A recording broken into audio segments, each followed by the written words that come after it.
Hi everyone, I'm Bobby, and today I'm going to share 5 more tips with you for lazy artists. And it's also going to focus on character art. Before you watch this video, I would suggest you check out my first one, just because I think that one has the easier and faster tips, and I guess you could say this one is the slightly more advanced follow-up. Quite often, I am a lazy artist myself, so over the years I just figured out a few tips and tricks on how to create good-looking art fairly fast. But these tips are also supposed to help beginner artists, or maybe artists that feel like their work is lacking something but they can't really pinpoint what it is, and whoever else. I really hope this helps people. My first one got a lot of positive feedback, which made me really happy. And the next time I make one of these videos, it's probably going to be about backgrounds. Anyway, in the previous video, I said all of the tips I gave people works on both digital and traditional art. In this case, some of the tips from this video are probably not really that easy to do when you're doing traditional art. Alright, let's start. So, tip number 1, varied line width. What I mean is not just having the edges of your line art turn into points, but I actually mean like using different sized brushes or different sized pens. So when I look at this drawing, there's a lot of things that I would do different about the line art now. But for the sake of this video and explaining my point, I'm gonna try to stick as close to her original line art as possible. I'll look at my sketch and I'll try to break down the drawing into different elements. For example, here, everything that's her body and skin is going to be one element, her hair is another, then her sweater is a separate element, and so is her pinafore, socks, and the earring. And from each one of these elements, I'm going to have the outside lines stay thicker, and then use a smaller pen to do all the lines inside it. I'm also keeping the lines thicker in areas that I consider important to show an overlap. So, for example, in the wrinkles, technically it's the fabric overlapping itself, but I don't want to have a focus on the wrinkles, so I will use a smaller pen size for the wrinkles. But then over here, where the torso part of her sweater is overlapping the arm part of her sweater, I want there to be a stronger distinction between those two. So I will keep the thicker outline, but as you can see, this line morphs into the seam of her sleeve. So I'm actually going to combine the smaller line width with the thicker line width. Also, there's absolutely no need to go as thin or thick as I do. Depending on your preference, you can use much thinner line art or much thicker line art, and you can still have this kind of variety that I'm talking about here. And here's my old line art, and here's my new line art. And just to put a little more focus on the line art, here's also an image with no color.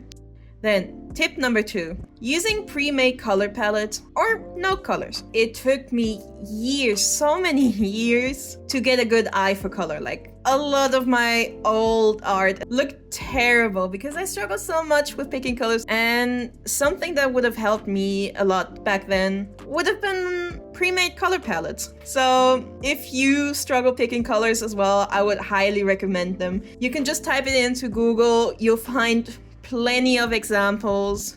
I do like my girl's color palette, but I think her outfit could be a little more fun. So since I only want to change her outfit, I only need 4 new colors. So I look for color palettes with 4 colors. It's really simple, and I'd say there's a solid 90% chance that no matter what color palette you pick, it's going to look really, really good. So that's definitely something I can only recommend. Again, especially if you struggle picking colors, but also if you're maybe just stuck, like you have an idea for a character, but somehow it's not really coming together. Colors can do so much. But if today you're feeling extra lazy, you could also just avoid color. And a quick and easy thing you can do there is just pick one solid color and just color in your whole drawing in one color. And I think it already makes such a big difference to just having it on white paper.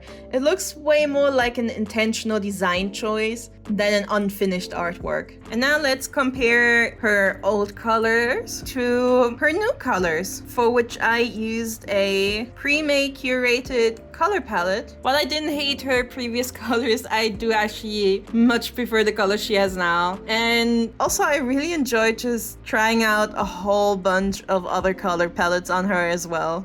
Then tip number 3, gradients. Gradients is also one of those things that I know is loved by many artists.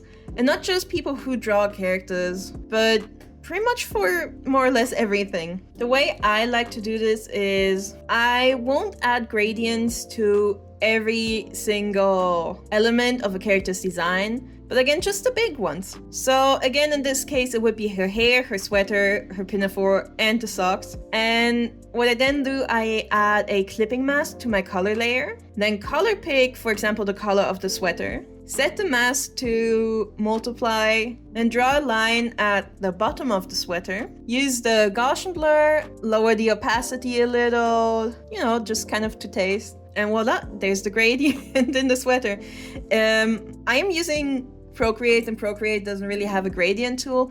However, the majority of other art programs do have gradient tools, which makes this so much more easier. You literally just have to draw a single line and it'll be a gradient immediately. You don't have to blur it yourself. And basically then I just repeat the same process for the other design elements. However, another thing that you can do is add a gradient just across your character's entire body. It's a lot less effort because you don't have to separate it. So ideally you just add a clipping mask on top of the folder that holds all your color layers, and then draw a gradient on top of it. Procreate makes this a little more complicated, but it's still fairly simple. And when you're doing the gradient across the entire drawing, personally, I like using a gradient that matches the colors in the background. But I'm currently showing you images without a background, so I just use purple, similar to her hair color. But you can also play around with different layer types to achieve more fun effects. Or you can go for a much darker gradient to create a more moody effect. Or another simple thing that you can do, which I think is often enough as well, is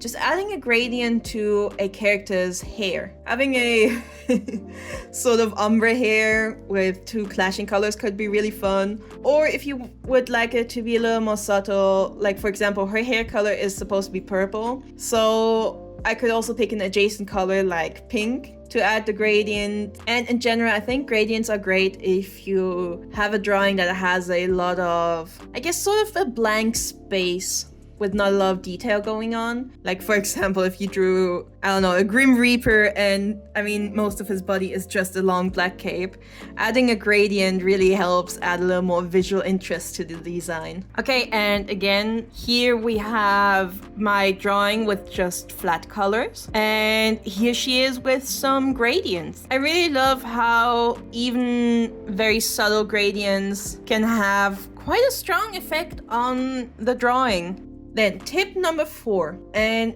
this one's gonna sound scary, but please stay with me. It's really not that hard. And that is adding seams. Now, adding seams, I know it sounds like a lot of effort, but it's really not, and it makes such a big difference in my opinion. And a lot of the times, seams just go around the outside of a piece of fabric. So as you can see here, I'm adding the seams on both sides of her shoulder straps and as well as around the square bit. And then something that I would call a rule of thumb is that most pieces of clothing have a side theme that kind of goes around from below the center of the armpit, just kind of straight down. And clothing that is made out of soft material tends to have only a single seam, and then clothing that is made out of harder material like jeans and most pants tend to have a double seam. And of course, if you have like skirts or pants, you can always add a seam around the bottom edge, like here the opening of her skirt and the two leg holes of her bike shorts. think about where the edges are and then just draw a seam along those. And really, drawing seams it takes a little bit of practice, but it's so worth it because it adds so much detail with so little effort. Like for me, I started doing this regularly about a year ago only, and it's something that I now do without even thinking about it. And here's the before, and here's the after with all of the extra little seams added. Then just before we go over to tip number 5, let me just throw in the bonus tip again. And this one is absolutely something that I used to do all the time. You know, just crop your picture. Like sometimes something just isn't working out right. Maybe you really like the hand you drew, but you hate the feet, or you kind of like this part. You think the hair turned out really great, but then somehow the position of the arms are weird. And sometimes you just already invested so much time into a sketch or a drawing, and you don't want to give up, but at the same time you feel like it's not really going anywhere. I think it's perfectly fine to just crop your image and your picture can still look really fine. Or maybe you just don't really like having empty space around your image, so just crop away the empty space. Your drawings don't always have to fit a very specific format unless you want to print it, but if you just want to upload it to the internet, then crop it however you want and it's gonna be fine.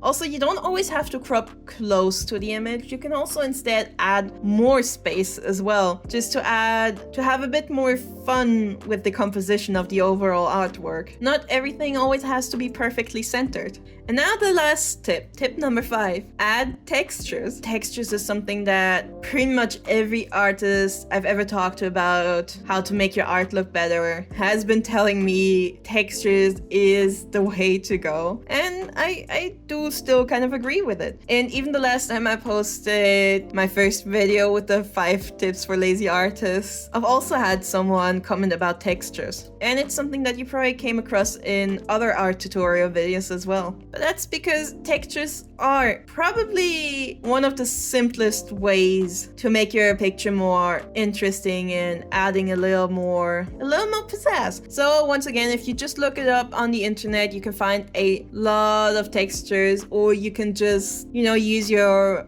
phone and take pictures of a blank wall, or I guess the ground outside somewhere, or whatever, something that looks pretty bland. Or if you have like a dirty crumpled up piece of paper, if you prefer kind of something that looks a little more old and aged for your art, then you add this as a separate layer on top of your drawing and set it to multiply and turn down the opacity. Most of the time you probably should just turn down the opacity very, very, very low, and that's often enough. But if you prefer having a more in-your-face texture, then of course just up the opacity. It's really just a matter of taste. But even just the very low opacity texture can make a big difference. And personally, I think textures are also a great thing to use. Once again, if you have a lot of large empty spaces of flat color, because when we're feeling lazy, we're probably not gonna add any sort of shading. Or once again, if you just look at your artwork and you feel like, well, something's missing, try texture, because a lot of the time textures are gonna fix that problem. And now our last before and after.